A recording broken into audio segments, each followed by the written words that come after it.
रमेश बांदा से। आज बांदा में राष्ट्रीय बौद्ध चेतना द्वारा आयोजित राष्ट्रीय बौद्ध महोत्सव के कार्यक्रम में पहुंचे स्वामी प्रसाद मौर्य। रामलला की प्राण प्रतिष्ठा पर की विवादित टिप्पणी, कहा रामायण में भी हिंदू शब्द नहीं। अपने विवादास्पद टिप्पणियों के चलते सुर्खियों में रहने वाले सपा नेता स्वामी प्रसाद एक बार फिर भड़काऊ बयान दिया है। समाजवादी पार्टी के राष्ट्रीय महासचिव स्वामी प्रसाद मौर्य ने अयोध्या में रामलला की प्राण प्रतिष्ठा को धोखा बताया है। उन्होंने कहा कि लाखों करोड़ों के आराध्य की कोई प्राण प्रतिष्ठा क्या करेगा।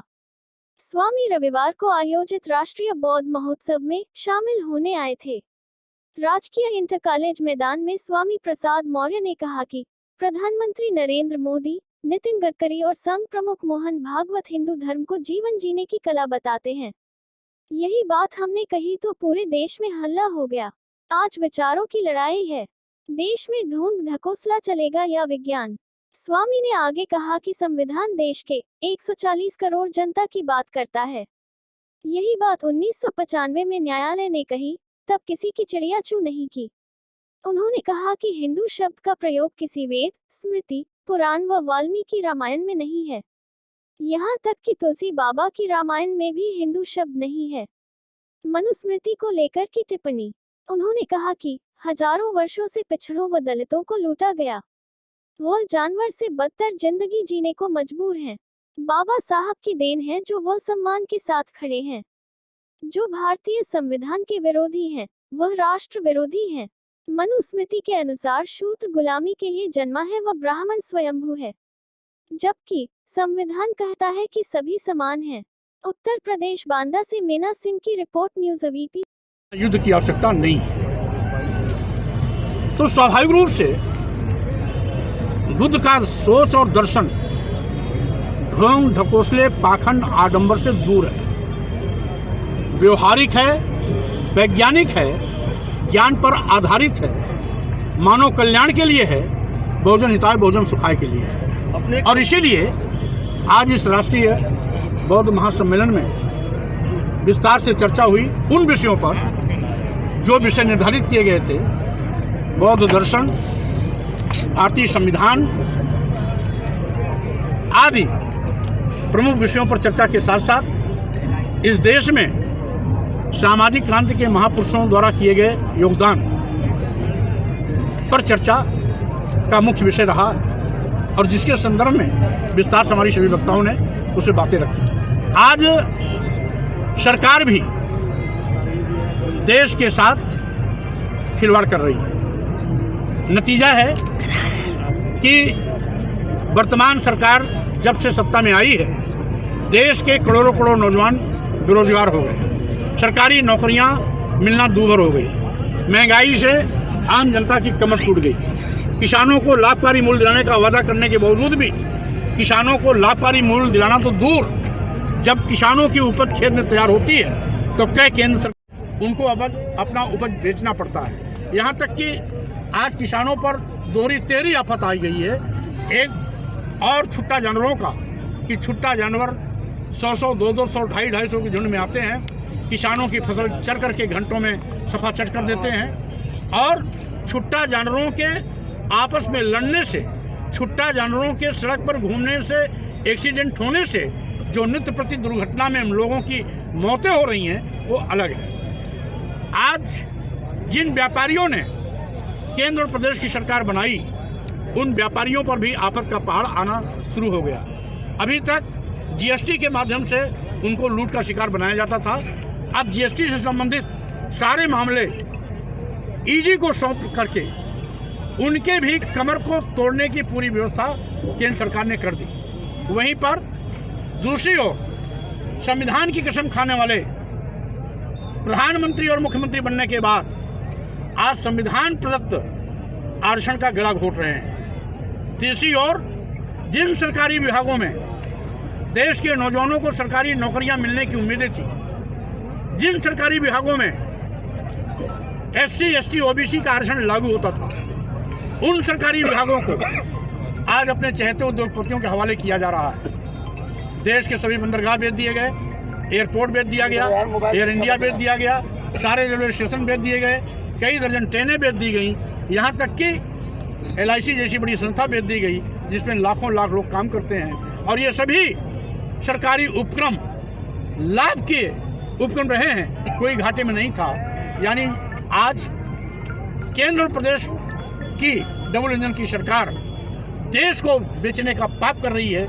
ईस्ट इंडिया कंपनी से भी खतरनाक केंद्र और प्रदेश की सरकार बन गई है, जो देश को बेचने का महापाप करना शुरू कर दिया है।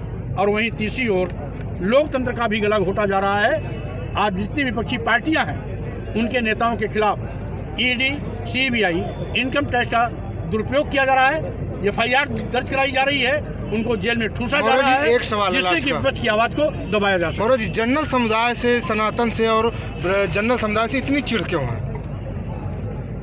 ये उनकी दूषित मानसिकता बोलती है।